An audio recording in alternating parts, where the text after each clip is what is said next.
Hey friends, there's not much that annoys me any more than having to get out of my vehicle and do this because I'm carrying my concealed carry firearm and my belt that's supposed to be securing it is not doing its job.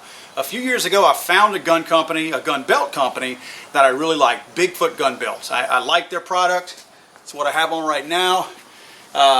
It definitely did the trick versus one of the older belts that I used to use. I used to wear an Ariat belt because I wear Ariat boots, and I really like the quality of their products. And their belts seemed really thick and firm. Problem is, with sweat and heat, body heat and things like that, over time that belt started to sag and it created its own little U in the belt itself, and then it had a sag in the back of it to where it was trying to hold up the weight of my firearm with a full capacity magazine. And because of that, it was really starting to sag a lot. Well, I got rid of the Ariat when I found the Bigfoot Gun Belt. The Bigfoot Gun Belt did a great job. I got to tell you, I like the belt itself. It's got a steel shank in the center of it. Did me a lot of good.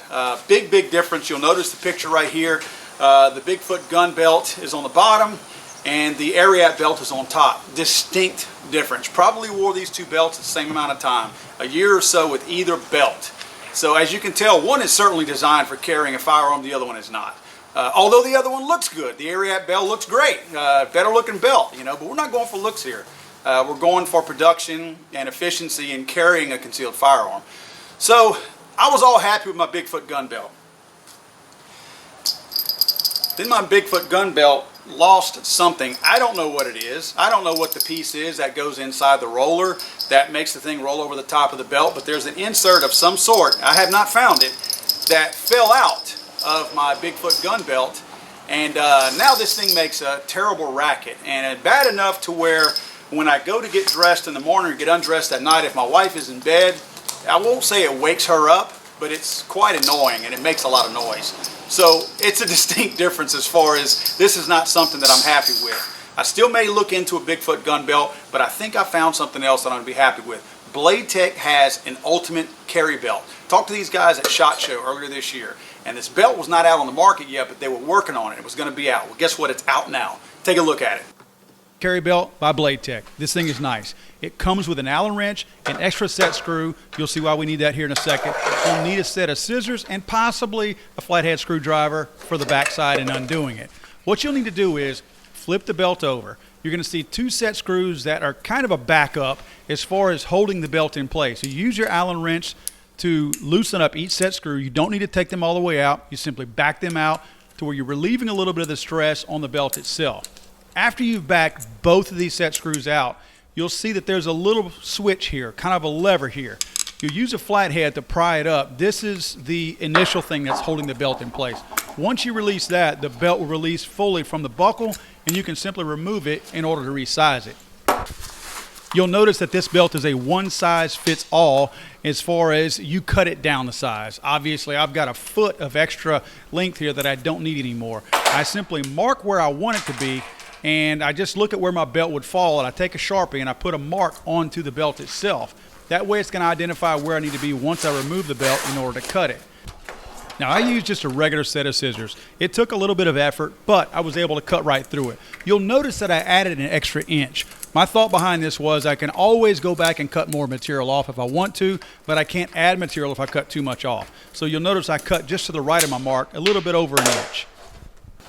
Then you reinsert the belt into the buckle. For sizing purposes in this case, we're not going to set the set screws quite yet. We want to make sure we have the length right. Then you want to try your belt on. As you can see, I've got a little bit more that I could possibly cut off, maybe another inch, inch and a half. I'm not going to cut that off for now. I guess I'm being a little unoptimistic in the chances that I'm probably going to need that additional inch or inch and a half later on. Now, you may be wondering, how does this belt work? I'll tell you, it's got a unique ratcheting system. They actually call it a precise fit ratcheting system. This thing is pretty cool. It actually sets its distance at 1/4 inch increments. So instead of the full inch that you have between your normal belt, now you can make micro adjustments at 1/4 inch a pop. That way if you're carrying inside waistband or outside waistband, you can make those adjustments in small increments. And let's face it, even after you eat a burger, you can make that adjustment a little bit. This little knob that you see here is going to release the actual ratchet portion that holds the belt in place, and you can take it off or resize it. As you see right here, I may have the belt set at a certain width But whenever I add my pistol, I can make these micro adjustments on it to make sure that it fits exactly the way I want, again, in 1/4 inch increments. Yeah, man, I gotta tell you, I think Bladetech hit a home run with this ultimate carry belt.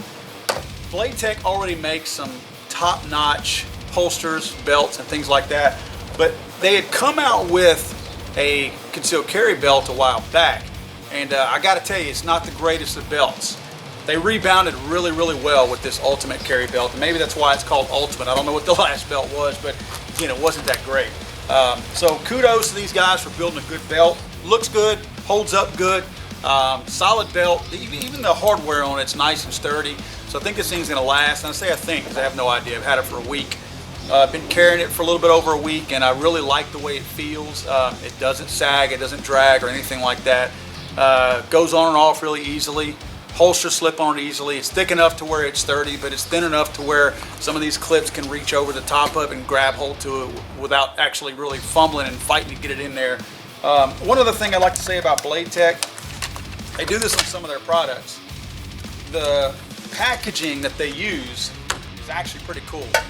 This thing right here, it's got a push button on it. So if you're looking for something, just maybe to carry some rounds, maybe when you get done, and you have maybe a couple rounds left over, something like that, and you don't want to use the whole package, put the whole package up, you can use this thing. Pretty cool. You just put your rounds in there, your loose rounds. It may cause you to buy a couple extra belts. I'm sure they're going to make these in other colors, the belts. But yeah, I mean, you could throw your scrap 9mm in there. I mean, I get kind of tired of having my arms core ammo with 10 rounds left in a box or something. So kind of cool that they give you something you can potentially reuse. Put you a Sharpie on the side of it and mark them if you want to or whatever.